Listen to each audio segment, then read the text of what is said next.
The following is a production of DallasCowboys.com and the Dallas Cowboys Football Club. How about them Cowboys? Yeah!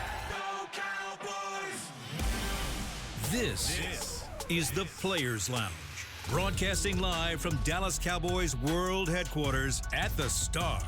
Now, your hosts, Barry Church, Danny McCray, Hek'ma Harrison, and Newy Scruggs. Here we are to do the Players Lounge with you live from the SWBC podcast studio at the Star Show 'em the guns, here man. in Show 'em Frisco, Texas. We got Count 'em Hek'ma up. Harrison in the house. Barry Church The bathroom's that away.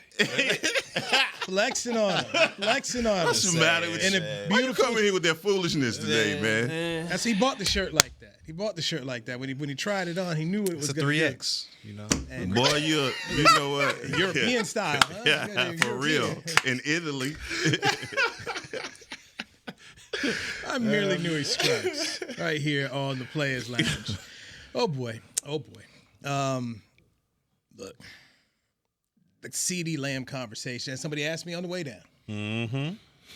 What do you guys tell people? Because you know, Cowboy fans come up to their ass. So what do you say when people ask you about the contract? Is it going to get there? What do you say, Hek'ma? What do you say? You know what? The hardest thing for me to do is try and articulate them, you know, pretty much holding this deal over CeeDee's head right now when you already have a placer there. So I can't clearly articulate to anyone why this thing hasn't been done so far when we know that 35 is the number. Mm-hmm.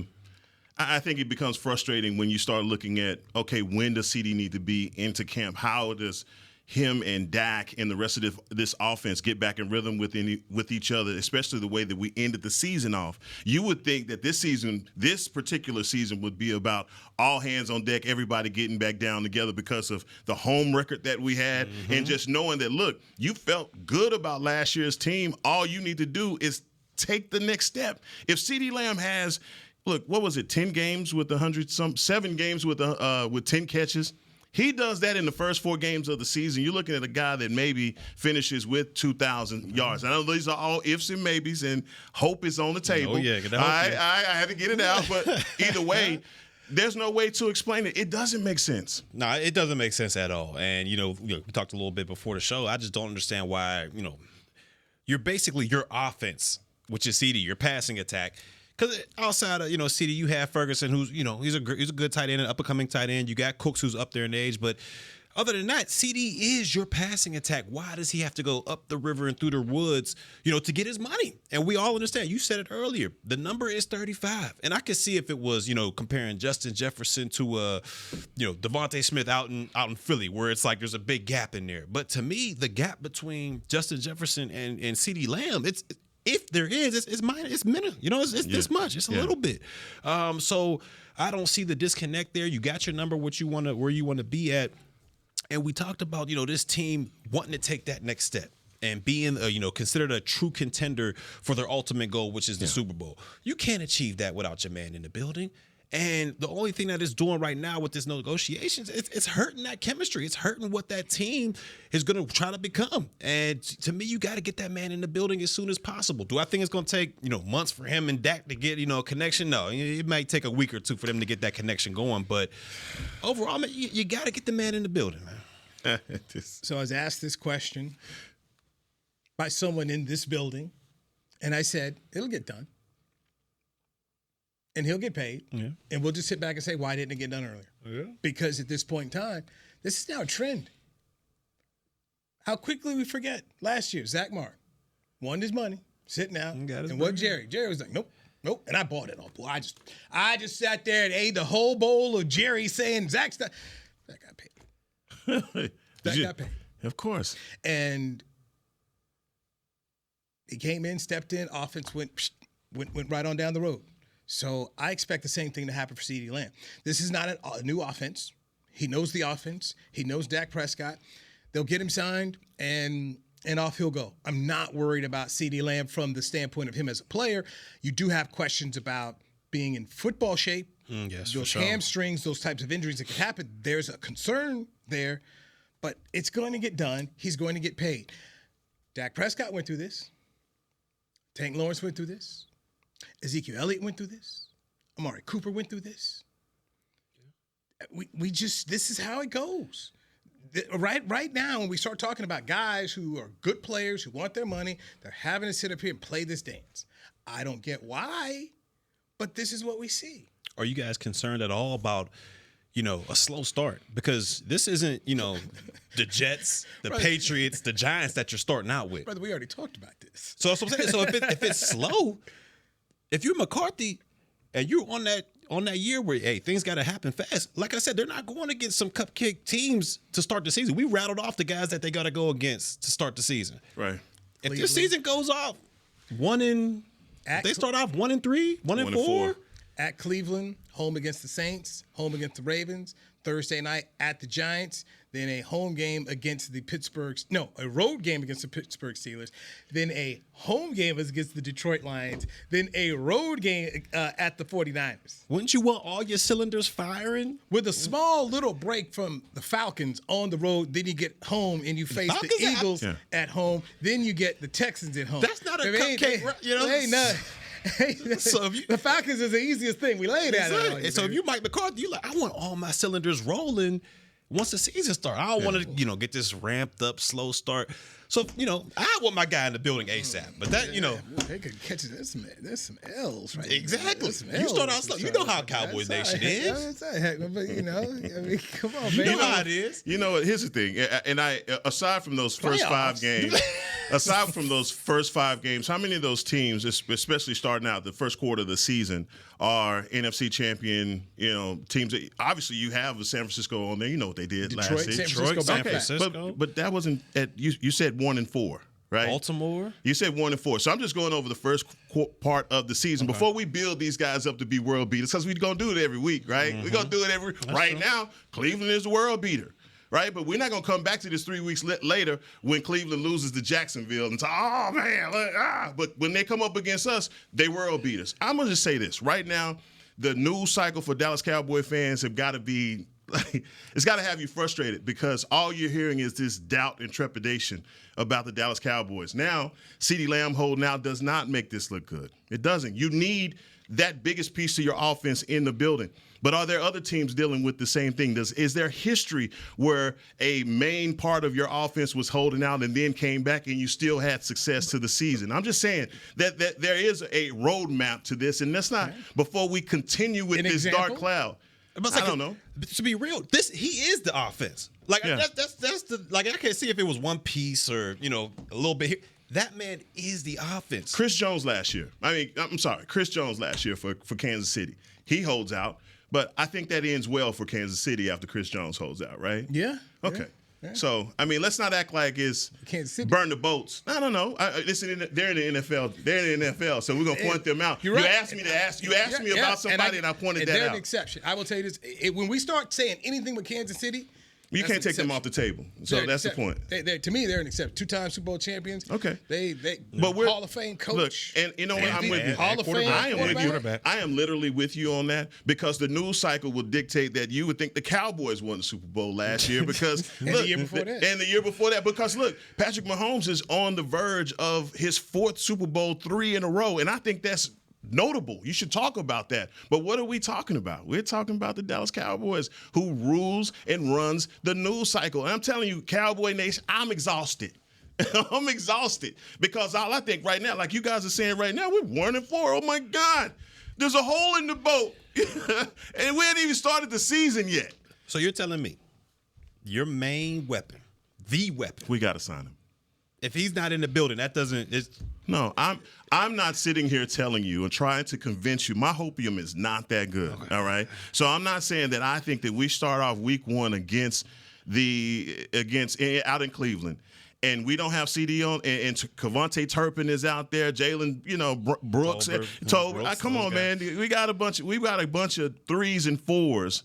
But we know we need our main dog. And I think that's the frustrating thing about it, and why we can't get this done. And Newy is saying, look, that's just the song and dance that the front office usually plays for its superstar players. But we expect for it to get done, because otherwise you see what I see. How do we get through this first part of the season without our main guy? He just changes so much of what a defensive coordinator is going to call. 100%. But it's going to get done. I mean, that's for all of this. And I don't watch the debate shows. I spare myself of that. But we know the Cowboys are a driving topic of the show. Yeah. For a team that's on the verge of possibly being the first to win 3 Super Bowls in a row, I hardly ever see enough talked about with Kansas City and what the road they're going down. So that's why I think Cowboy fan comes up to you, Hek'ma, on the street, and they're asking you, Barry, when you're out there golfing in the forest, they try to know what's going on here. Yep. People hit me up, and I'm just telling you, it's going to get done. The deal's going to get done, and then we'll try to figure. Okay. Well, what about Dak? This is like next. Yep. The storyline is going to be set until these deals are done that people want to make and talk about them. And then Jerry likes this. Can we admit that too? Jerry enjoys this. The microphones are coming up here, and he's, what am I going to say? And this, and then he gonna go on there. We do need CeeDee Lamb. All this stuff. I don't know. I'm not panicking. I mean, Jerry enjoys this, man. The ultimate businessman. And the negotiator, he enjoys it. And so when they're talking about, they offered him 33. Well, he wants 35. And so there's another thing. Where do you think we in the media get that kind of number from? Yeah. Where did that come from? Yeah, that's true. That leaked out. They gonna hit you with it. Yeah, take some of this. That leaked out from somewhere. Hek'ma, really, you get a little text from somebody. Hey, Hek'ma, we just want to let you know, Barry. Hey, I mean, that's what happens, man. Yeah, of course. Throw it on out there. Then you hear 33. Then the average Joe fan, oh my gosh, why can you not take 33? How much do you need? Exactly. That whole thing, the other perception part that fans love to jump on. Yeah, no. That thing goes out there. We've seen that happen before. This is all a part of the negotiations. But at the end of the day, I'm just telling you the deal will get done because ask yourself this. When's the last time it didn't get done for a player that Jerry really wanted? Yeah, it's just something about this season that's a little. The way that last season ended just makes this season just a little bit different. There's something different about it because you have 3 market-setting deals that are going to be on the table. Yeah. I don't know a lot of teams that have to face that. I mean, San Francisco may be in that vein where they're resetting the market with each deal that they have to do, especially with their quarterback coming up. But, in BC, you more than anybody can speak to this, that you can't be mad at these players for chasing the bag. Oh, hell no. You can't. And it's the same. Like, give you a classic example out in Cincinnati. Jamar Chase is dealing with the owner who has been known to be a fierce negotiator, and Paul Brown is telling him, I'm not even negotiating this year. But what is Jamar Chase saying? I don't care. I'm going to sit in. All right. Because guys aren't as intimidated or are going to acquiesce because there's no state tax and all that. Guys want the bag. That's it. And anybody getting upset with guys that are chasing the bag and knowing what their value is, you only get one time to get you what you're worth. And you can't be mad at him. Yeah, because look at the other way. If he goes out there and God forbid this happens, gets injured, then what? Man, tough break, man. Tough break. We'll circle back and see what you look like after this, injury is healed up. So, man, I still get paid. Yeah, Dak Prescott. Same. That's a quarterback. The example. But that's a quarterback. He'll I'm talking about wide receiver. A quarterback, you go get Achilles. What's his name? Kirk Cousins had Achilles. He still got the bag. Wide receiver, though, you get a serious injury. Defensive lineman, linebacker, any of that. That's a different story. I think a player like CeeDee Lamb and what he did last year would still find himself paid. Cooper Kupp of the Rams, injured last year with Puka Nacua going off. Puka Nacua showing like, we might be okay.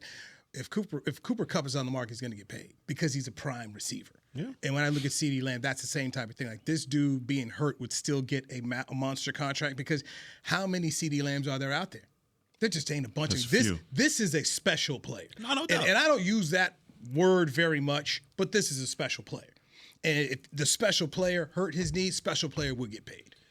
But would he get market setting paid? And that's what he's trying to get. Would he right have now. to take that 33? Well, you know what I mean? Like, that's a fair point, which is also why he's not there. Yeah, that's why I agree. That's the D and R next to his name. Which is why he's absent. This is why he's chilling wherever he's at because he's going to make sure that doesn't happen. Exactly. Which is what any smart agent would do and be. Whereas Dak is on the other side of, hey, I'm a quarterback. I've got to be here. I got to play this thing out. And you said, Kirk Cousins is showing you, with bad Achilles, they still going to get you a bag. Still got the bag. Old man, bad Achilles, never could move anyway, still getting a bag. So Dak is getting paid. For the people out there, man, that's too much to give Dak. Guess what? He's going to get it. He's going to get it. He's going to get it. Dallas Cowboys or whoever, Dak Prescott is going to find himself as a paid individual. We can talk about CeeDee Lamb all day long and what he'll do, but here's just the honest facts of this. And we'll come back from the break and talk about this part. unless these offensive line questions get answered and we start to see this thing fall into shape, it may not matter.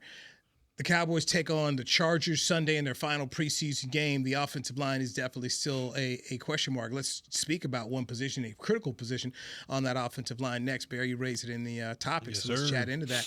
With Barry Church, Hek'ma Harrison, I'm Newy Scruggs. This is the Players Lounge, brought to you by Aristocrat Gaming on DallasCowboys.com radio.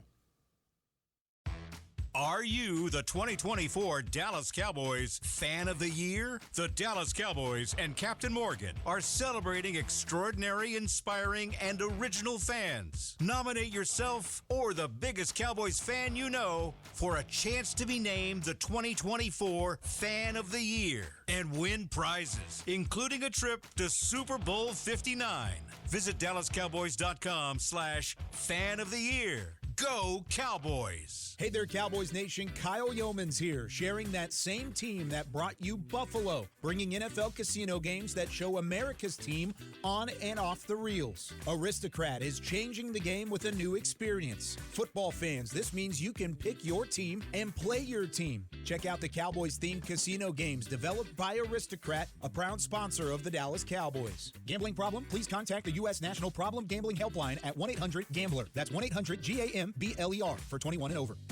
I'm Dak Prescott, quarterback of the Dallas Cowboys. And they snap it to Prescott, who looks right. It's not there. He escapes left. He'll run for a first down. Just like football, when it comes to crypto, it's important to have a team you can trust. With blockchain.com, I know I'm in good hands. Since 2011, they've been trusted by millions around the world to buy, sell, and trade cryptocurrency. Prescott's going to run this himself. Run it up the middle, and he scores. Whether you're new to crypto or an active trader, they've got you covered. What are you waiting for? Get started at blockchain.com. It's the official men's skincare brand of the Dallas Cowboys, Jack Black. And right now, Cowboys fans can get 15% off their $75 order. Plus, because every deal needs a playmaker, your order will include a free 5-piece skincare set and free shipping. The Jack Black Playmaker is 4 of Jack's favorites and a full-sized intense therapy lip balm. Make a play for the Playmaker at getjackblack.com/Cowboys with the code CowboysVIP. That's getjackblack.com/Cowboys with the code CowboysVIP.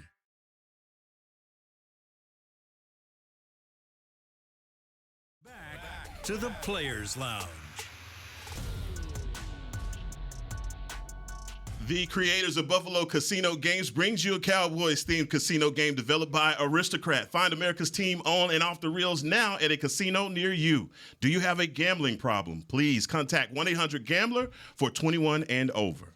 Thank you, Hek'ma Harrison, here in the Players Lounge, brought to you by Aristocrat Gaming. He is Barry Church, former Cowboys safety. I am Newy Scruggs. All right, Cowboys Chargers this weekend. Offensive line. Barry, you brought up a good question here. Yeah. Brock Hoffman, the incumbent, versus Cooper Beebe. Yes. From your K-State Wildcats. Emo, every man a Wildcat. Beebe is a rookie. Yeah. Hoffman has played. I still say at this point in time it's going to be Hoffman, to me. And I say this from the standpoint of you, Mike McCarthy, you, Dak Prescott, you're both in the final year of your contract. Mm-hmm. I'm going to get out here and go with somebody who's seen some bullets. 100%. We got Cleveland out the gate. Ooh, you seen it. BB, stay ready. Yeah. Do your thing. But that's just my opinion. We'll see what happens. We'll see what health goes there. So, Church, your thoughts on the center position, the center battle? I'm with you 100% on that one. I'd rather go, if I'm the Prescott and, you're going into this year and you want to be able to stand up right. Not that BB can't get the job done, but you want somebody with experience, especially at the quarterback position of the offensive line. And this is somebody who has to go in there, kind of help line up the line, make sure the protection's coming from the right angle, make sure they're bumping this way, bumping that way, fanning, whatever the case may be. You want somebody with a little bit more experience. And this is, Cooper Beebe's rookie season, who, if I'm not mistaken, he played guard, right? Yep. All-American guard. All-American guard. So that's his main position. So he's trying to get into a new role. And as talented as he may be, you want that experience there to hold down the fort, because we all understand what upsets quarterbacks the most is when you get that pressure right in your face. Yep. So to me, Brock Hoffman, as of right now, is the choice that I would put at center. He has some experience in there, and he hasn't played bad. It's not like he's out there just getting tossed around out the club. He's been able to hold his own this preseason and training camp. So for me, I'm going towards Hoffman to be that starting guy. But you got BB breathing right down his neck. Yeah, this is one of those arguments. I think initially you thought that Hoffman was just going to run away with it just because of the experience, but now you get an opportunity to get eyes on Cooper Beebe, and what your eyes are telling you is that he pack a little nasty with him, and that's the thing that you love about him is that he is bringing something that you have been craving for. You want that guy who is a finisher.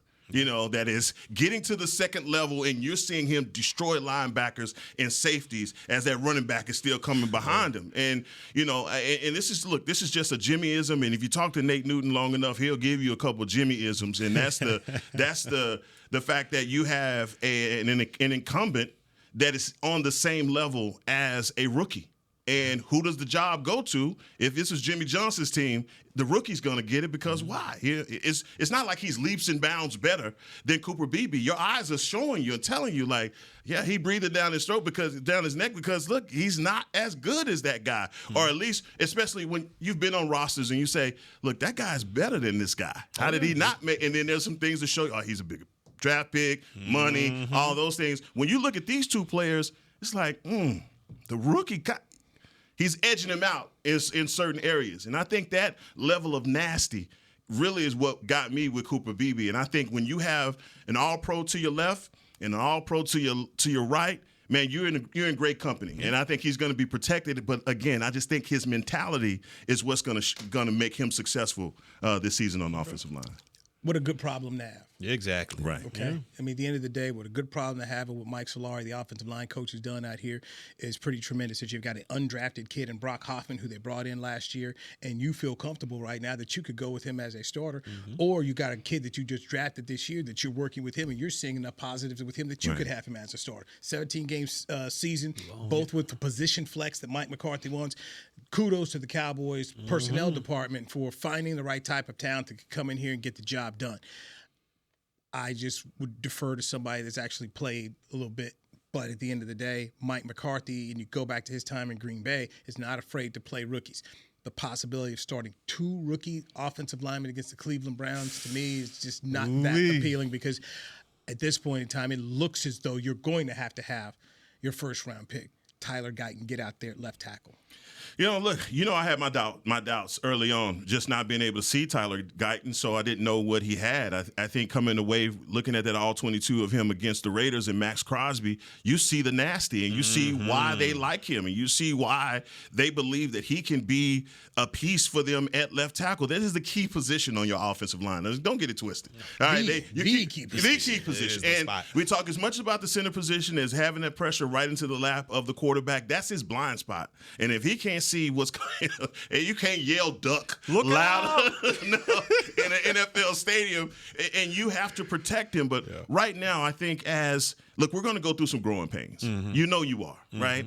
But one of the things that I love about Guyton when I listen to him in interviews is him talk about having technique. He's honed in on that. He understands the things that you got away with in the Big 12, you're not going to get away with in the NFL. And your mechanics are going to have to help you out there because these guys are just way too good.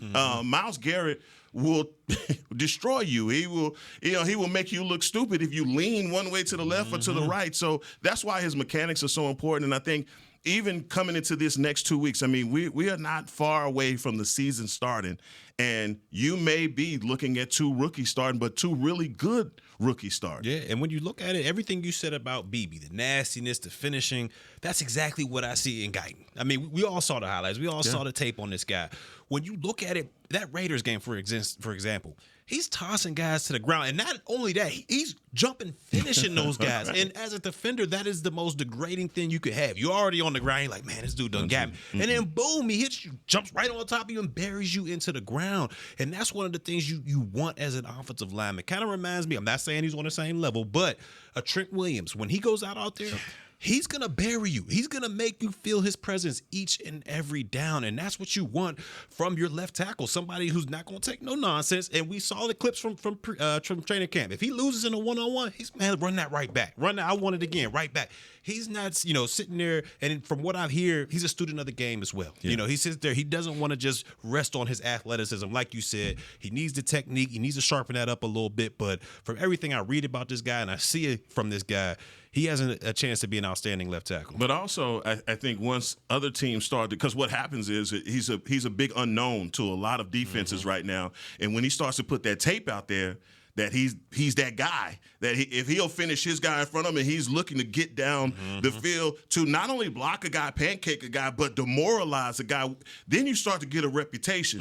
And then when Trent Williams, his reputation is almost bigger than him. All he has to do is just show up and guys are moving out of his way. We ain't going to send a blitz. We're going that way. Yeah. You know? Yeah.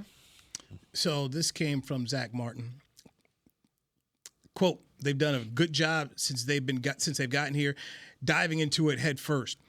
They started training camp, obviously, before they got here, and in a couple of weeks, they were down here training. They've been on top of the playbook since they've been here. Obviously, the last couple of weeks, they have been thrown into the mix. He's talking about Guyton and Beebe. So, once again, another player who does not throw around words very lightly. Zach Martin's very good. And he goes on to also say, you see it on tape. Tyler Guyton, man, the guy moves. He's still got a long ways to go, but from a movement skill, it's pretty impressive as a rookie. Coop continues to get better. Big, strong guy, can anchor the middle, which is great. They've done a great job. So when I have a Hall of Famer, I don't like to use that word lightly either, but you just go down the resume, Zach Martin has everything that Hall of Fame guards have in terms of honors and everything else there.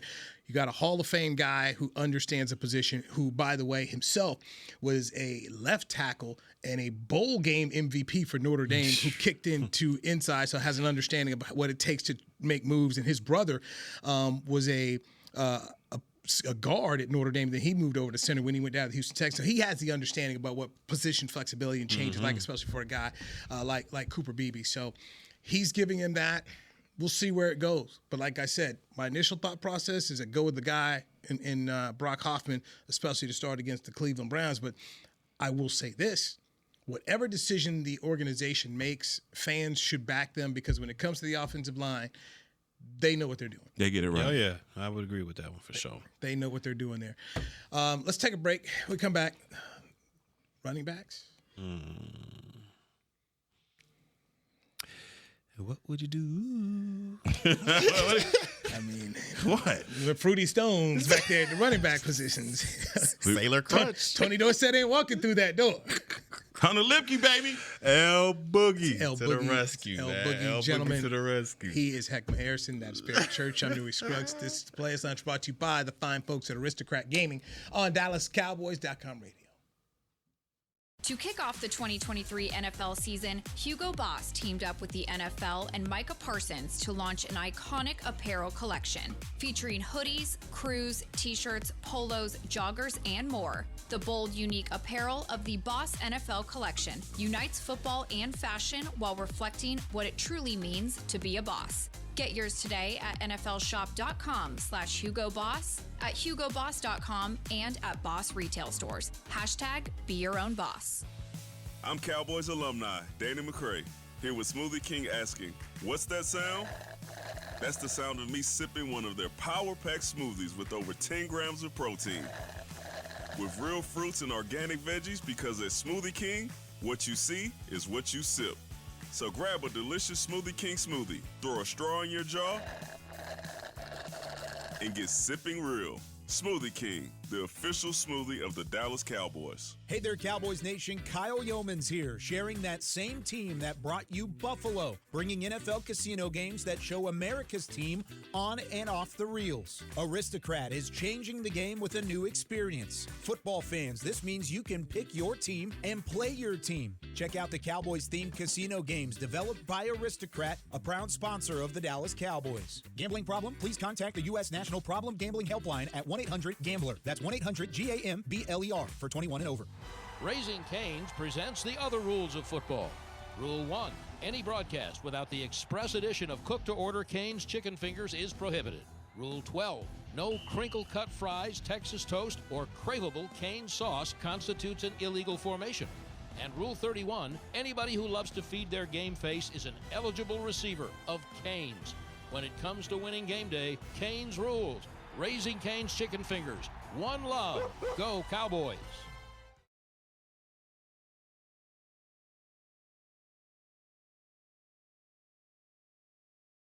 Back to the Players Lounge.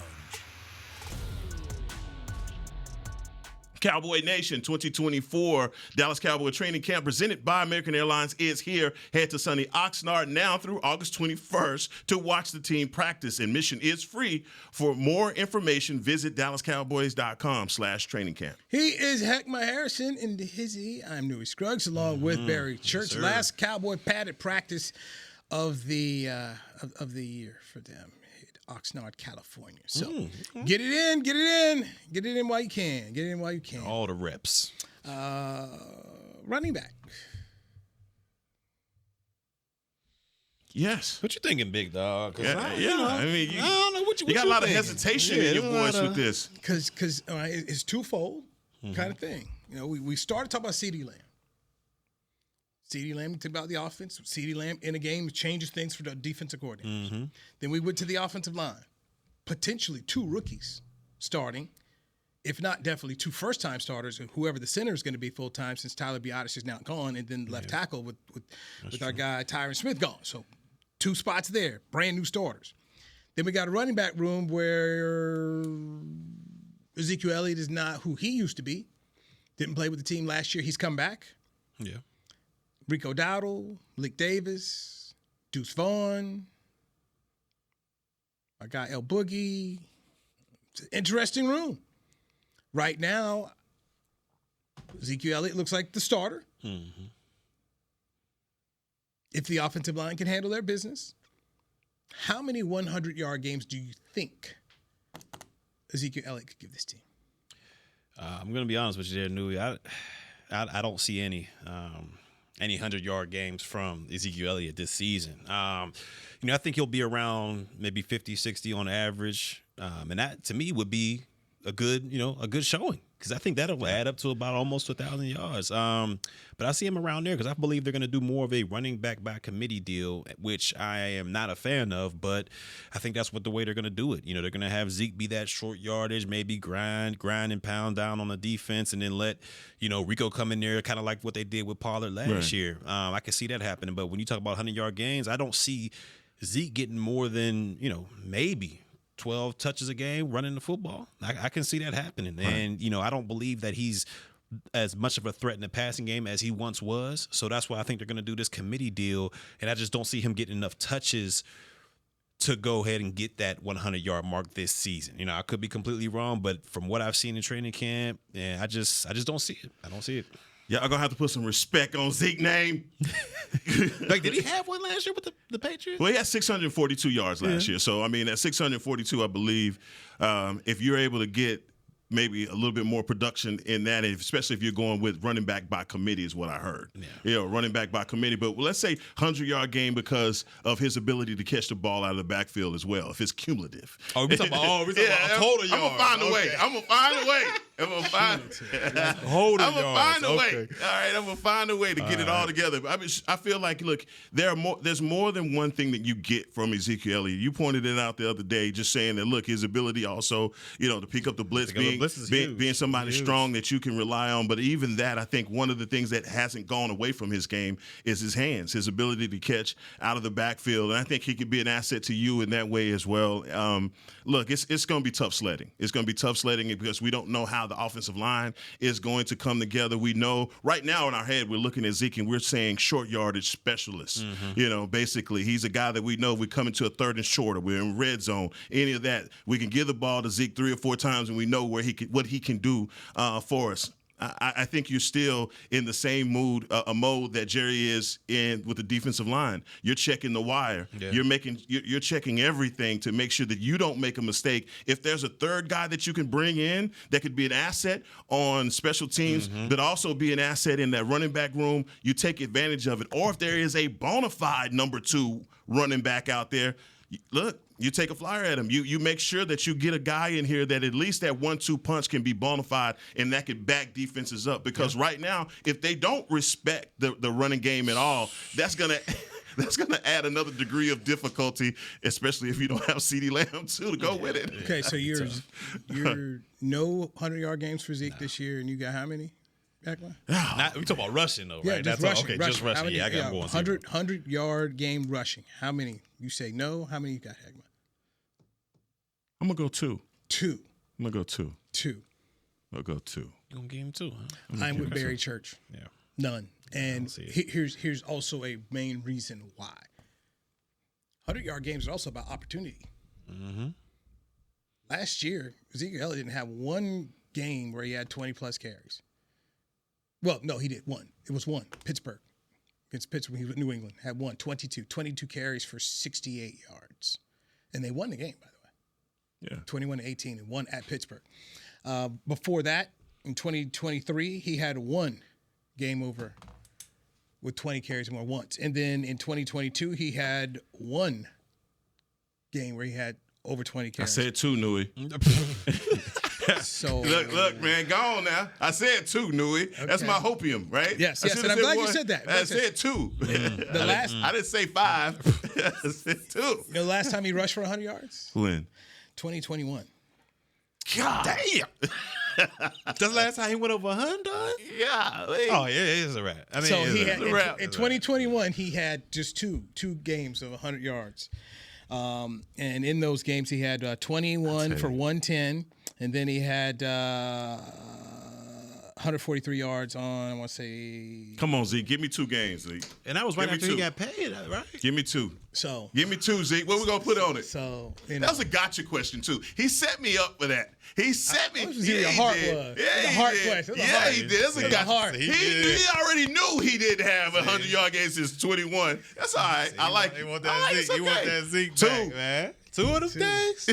We'll see How much you got in your head? 2 and a maybe. I don't want to hear maybe. He gonna have 8+ tubs though. Yeah. 20. I gave him 8+ tubs. You give him 8 touchdowns? I gave him 8 tubs though. He gonna get them short yardage situations. Yeah. So he gonna have 8+ tubs though. Oh, you think they're going to run him off and run, live key. If they do that, man. Live key. Hey, it's going to be coming from the rafters. From the rafters. See what happened last time. With both guys in the game, because I anticipate to see a fullback in short yardage situation. That we'll see. There will be opportunities. You saw the mojo moment I texted you. I texted you the mojo moment. He had some juice on the sideline, too. He had a little bit of juice coming off the sideline. So Hunter Lemke will be a part of this. When you're doing your running back room like that, clearly it's going to be different guys. Right. Yeah. Mainly it will be Ezekiel Elliott because that's the one you trust. And he's been in a Mike McCarthy offense, and Mike has knowledge of him. But overall, they're going to have to get some production for some other people. And, at some point in time, I'm wondering about Deuce Vaughn. That's going to be – now, that's the one that's a roster spot right there. That's going to be – because have we seen Deuce on teams at all? I mean, he's returned a little bit here and there, but you got gonna have Turpin. Turpin gonna have that handled during the regular season.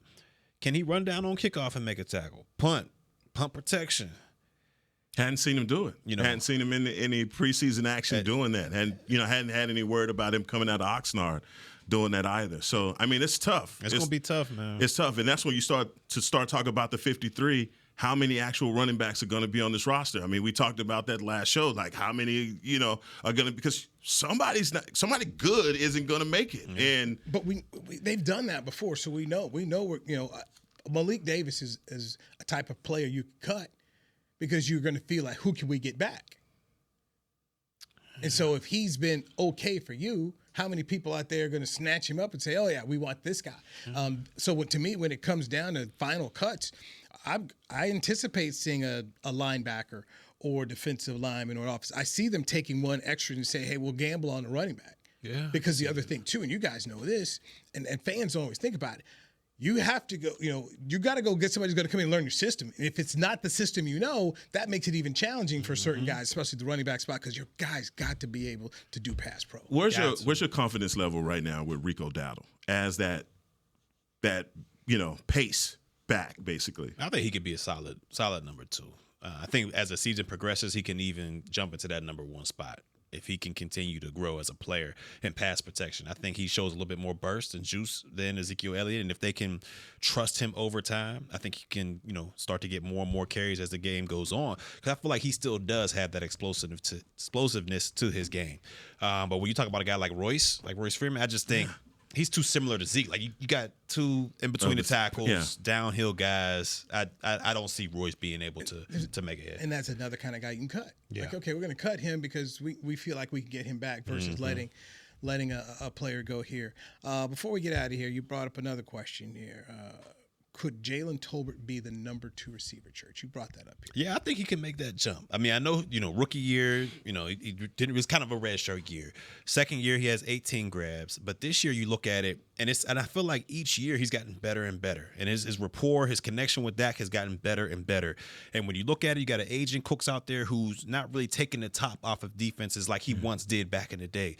So to me, as the season progresses, I can see Tolbert kind of sliding into that number 2 wide receiver spot because he's going to get a lot of one-on-ones. I mean, you got Ferg, you got CeeDee Lamb. He's going to get a lot of one-on-ones. And if he can continue to get better as the year goes on and win those one-on-one battles, I can see him sliding into that number 2 option for this passing attack. I've taken all of my expectation off of Jalen Tolbert. And I think anything that he does, because I don't have any expectation, is good for me. Okay. I don't asking him to take the step to be a number 2 wide receiver in the NFL right now, I think is a stretch. Okay. Because we hadn't even seen that spark yet in a game where he's like, oh man, Jalen Tolbert is going off right now. And that's what you want. You want an Ayuk to Debo, where you've like, oh man, Debo, that's an embarrassment of riches when you have a guy like this that can take over and your main star that you think in Debo, it doesn't even have to be a part of the passing game or running game. And so we just haven't seen it. I think the only thing that we have close to that is Ferg. That's true. And we need Pro Ferg. Yeah, all Pro Ferg. Hey, Pro Bowl Ferg, that's what we need. That next level. Yes. Keep saying it because he's right there. He's knocking on the cusp. Excuse me, Mr. Kittle. Yeah, slide over to the left. Yeah, absolutely. And I think that's where your offense can go. Who can be that 3 and 4? And I think Tolbert right now is your 4. Brandon Cooks, obviously. Man, his speed is something that's still formidable, and he's still a guy that I think in the second year of this offense that we'll see him take bigger strides. Okay. Ferg Kittle Kelsey. Fergalicious. Not the Fergalicious. Yeah, Ferg Kittle Kelsey. Fergalicious. Yeah, believe that. It's a lot of people doubt him. You got to go back and look at the numbers. We do it with everybody else. We just don't do it with Ferguson. Okay. All right, Fergalicious, man. He'll all pro. He'll love to know that, man. He'll love to know that. Hey, best 87 in the league. That's 87. Mike's had Pro Bowl fullbacks before. John Coon. He knows the blueprint. That's all I'm going by is what I see, guys. So you can laugh at it, but McCarthy, it's just like Mark McCarthy went the other. How many times did I beat up on your boy Kellen and say Mike was the guy? Hey. Was I right last year or not? Hey, all I got to say is Harold Miner. Harold Miner, Baby Jordan, USC. It's a big difference. But I was right about Mike calling plays versus your boy Kellen. All your boy Kellen did is go out there and get fired. Now he's going to Philadelphia to get fired. I don't know. Talk about somebody that got problems. There's some people got problems over there. Now we count the interceptions that Jalen Hurts is. Here's another day he hadn't thrown an interception in camp. That ain't good. That ain't good. Kellen Moore, boy. Kellen Moore doing his thing. Yeah, he is. Justin Herbert fell off. Your boy fell off. I'll say that. Kellen was bad in L.A. Hey, Kellen, do your job over there, baby. You know what to do. Kendrick Lamar he's a Manchurian candidate over there. Kendrick Lamar have a song about him, boy.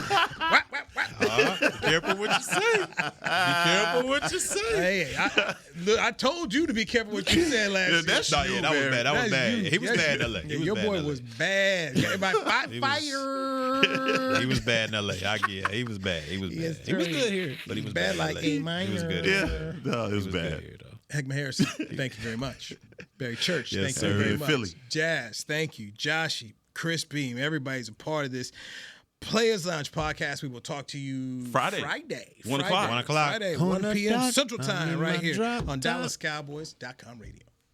This has been a production of DallasCowboys.com and the Dallas Cowboys Football Club. How about this, Cowboys? Yeah!